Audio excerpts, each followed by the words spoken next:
Bonjour à tous, ici Stéphane Zing. Je vais vous faire un petit récapitulatif du dossier Sylvia Bongo-Valentin contre la nation gabonaise.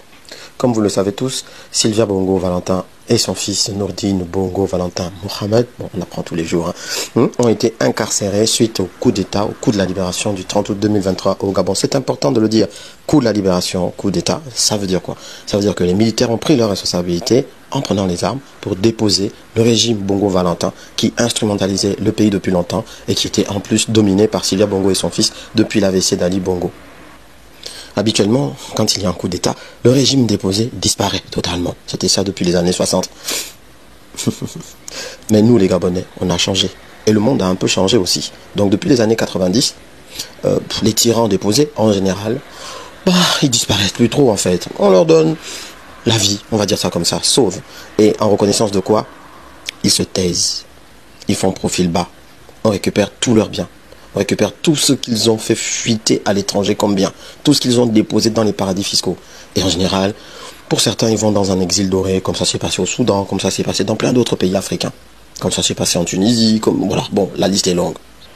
Mais pour les Bongo-Valentin qui sont toujours dans l'inédit, force est de constater qu'ils n'ont pas réalisé ça. Tiens, ça revient à l'expression « est-ce que tu réalises ça » de Nourdine Bongo? En effet, on constate aujourd'hui qu'il n'a pas réalisé parce que dans le cadre de leur détention, qui ne peut pas être une détention des bisounours, je suis désolé, c'est un coup d'État.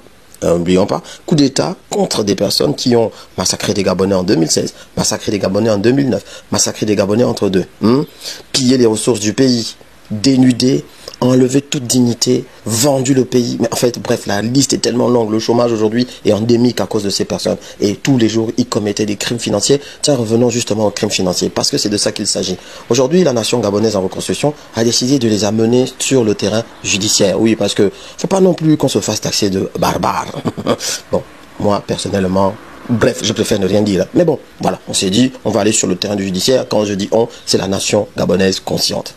Donc, ils sont récemment sortis du pays sous la pression internationale et sous de houleuses négociations, qui ont d'ailleurs amené Ali Bongo à se prononcer au travers d'une lettre ouverte dans laquelle il disait lui-même, et qu'il reconnaissait, qu'ils ont pillé le pays, en gros, et que désormais, ils vont faire profil bas pour, comme tous les autres dictateurs, essayer d'être reconnaissants à Dieu, aux ancêtres et aux Gabonais, de leur avoir permis de garder le souffle de vie, ce que eux, ils n'ont pas permis à beaucoup de Gabonais. Petite parenthèse. Mais quand même, 356 milliards de francs CFA trouvés dans leur compte. Il faut quand même qu'ils s'expliquent, n'est-ce pas? C'est pour ça qu'il y a un dossier judiciaire pour des crimes financiers. Il y a quand même des résidences retrouvées en Angleterre notamment, parce qu'il faut le dire, c'est là-bas leur base. Alors, Dame Sylvia, qui ne veut surtout pas perdre le méfait de sa gloire, acheté avec l'argent pillé et détourné. Alors, oui, c'est quoi le montage financier? Je vais vous l'expliquer très simplement. Lorsque le Gabon achetait des Mirages à la France, les avions, tout ça, lorsque le Gabon vendait le pétrole, lorsque le Gabon faisait des actions à l'international où il y avait des sorties d'argent, eux, ils récupéraient cet argent, ils le mettaient dans un paradis fiscal, les îles Vierges britanniques en particulier. Ils avaient créé là-bas des sociétés écrans avec ce qu'on appelle dans le jargon, c'est quoi? C'est de l'actionnariat blanc. C'est-à-dire en gros que tu es actionnaire. En interne, tout le monde sait que c'est toi, c'est-à-dire dans le paradis fiscal. Mais en externe, personne ne sait à qui appartient la société en question. Personne ne sait qui est actionnaire. Oui, voilà. Donc ils se sont mis là-dedans, eux tous. Bon, voilà, avec un coût de millions et de millions de livres, puisque c'est de ça qu'il s'agit. C'est là-bas qu'ils voulaient vraiment investir jusqu'à la fin de leur jour. Rien qu'aux îles Maurice, on a retrouvé une bagatelle somme de 200 millions de dollars dans ces comptes-là, de ces sociétés-là. 200 millions. Et ça, ce n'est que les îles Maurice. Ça veut dire que dans les îles Vierges britanniques, il y a combien? Beaucoup d'argent, beaucoup d'écoles, beaucoup de routes qui sont là-bas, beaucoup d'emplois, beaucoup d'entreprises qu'on peut créer avec cet argent. Oui, c'est vrai, c'est de ça qu'il s'agit. Bon, nous-mêmes, on va veiller à son utilisation parce qu'on n'est pas non plus édougués. Parce qu'il y a toujours des gens cachés là qui veulent toujours jouer les boas pour avaler. Mais on est là, on veille. Le peuple gabonais ne lâchera pas à ce niveau. Mais les Bongo-Valentin, mais mettez-nous d'accord que contre vous, on est quand même d'accord. Vous voyez un peu le truc. On prend. Voilà, c'est tout. On ne vous demande même pas.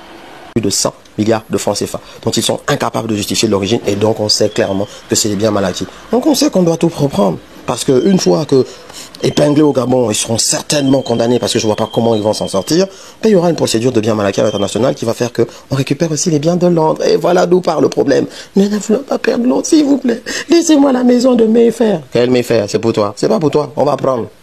Convoqués donc au tribunal en mi-juillet parce que le procès doit se tenir, ils doivent répondre de leurs actes. Ils ont décidé que non, s'il vous plaît, laissez-nous d'abord un délai repoussé parce que nous ne sommes pas encore prêts. Ben, la justice gabonaise a dit ok, on repousse jusqu'au 10 novembre. Et là, ils veulent créer un autre précédent pour que le dossier, pour que la convocation soit à nouveau repoussée et que tout en faisant du chantage. Si vous ne nous laissez pas mieux faire, si vous ne nous laissez pas nos affaires, nous allons tout faire. Voilà comment nous retire. Qui était équipé de lunettes. Les lunettes pour filmer pendant toute sa détention. A décidé que pour faire le chantage, il fallait faire sortir des images. Nous, le peuple gabonais, bon, déjà, ça ne nous fait absolument rien parce que vous nous montrez des images de militaires qui sont debout, assis, couchés. De vos simulations de tentatives de suicide pendant l'investiture. Non, on aurait voulu voir, puisque vous vous plaignez d'avoir été torturé. Bon, je dis que le peuple gabonais aurait quand même voulu voir quelques petits mousas, je dis. Sortez. Bon, enfin bref, il n'y a pas de toute façon. Et même si vous sortez ça, nous on va juste s'enjailler, quoi, pour dire que, ah, quand même, ils ont. Vous voyez un peu, je ne sais pas. Bon, bref, comme il n'y a pas, ils sont là, ils font le sensationnel, le buzz. Bon, nous on est vaccinés, hein, le peuple gabonais conscient est vacciné, la nation gabonaise de manière générale. Enfin, tant que ces vidéos ne rétablissent pas les 50% de taux de chômage des jeunes, tant qu'elles ne nous disent pas, je sais pas, qu'est-ce qu'elles vont nous provoquer? Ça va recréer des sociétés que vous avez pillées? Ça va faire revenir à la vie les gens que vous avez tués? Je sais pas, trouver autre chose quoi, c'est trop. Bref, appuyant sur quelques vous-et-leurs 2000 collés, ils veulent faire le buzz. Quelques vous-et-leurs donc comme la princesse des dessous-bas, la dame au-dessous toujours en bas dont on est déçu car toujours en dessous. What? Jojo la moula, donne-moi la moulaga. Yamoul frite, Huguette du trou noir, celle qui fait tout disparaître. Quand ça rentre, ça n'apparaît nulle part, ça part dans l'univers parallèle. Huguette du trou noir. En fait, c'est cosmique, c'est stratosphérique, le vortex. Et donc, il s'appuie non seulement sur des maîtres chanteurs que vous connaissez chez Papa Colon, parce qu'on a décidé de reprendre notre souveraineté économique en passant par la reprise de nos matières premières et leur transformation.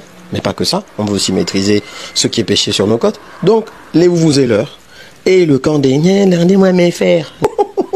Ils veulent faire le buzz et le chantage, mais ça ne marche pas. On va aller jusqu'au bout et on va reprendre ce qui est à nous. Peuple gabonais, restons concentrés. Le reste là, c'est de la distraction. On va juste tout reprendre. Et puis c'est tout. Maintenant pour le reste là, on va faire le commentaire comme d'habitude. Petit commentaire composé. Ouais voilà, entre deux séances de travail. N'oubliez pas de travailler. Non, parce que vous aussi vous êtes comme ça. Quand vous regardez les petits chats jouer sur internet et les petites vidéos avec lunettes, caméra et ce pion là, faut pas arrêter de travailler. C'est pas bien.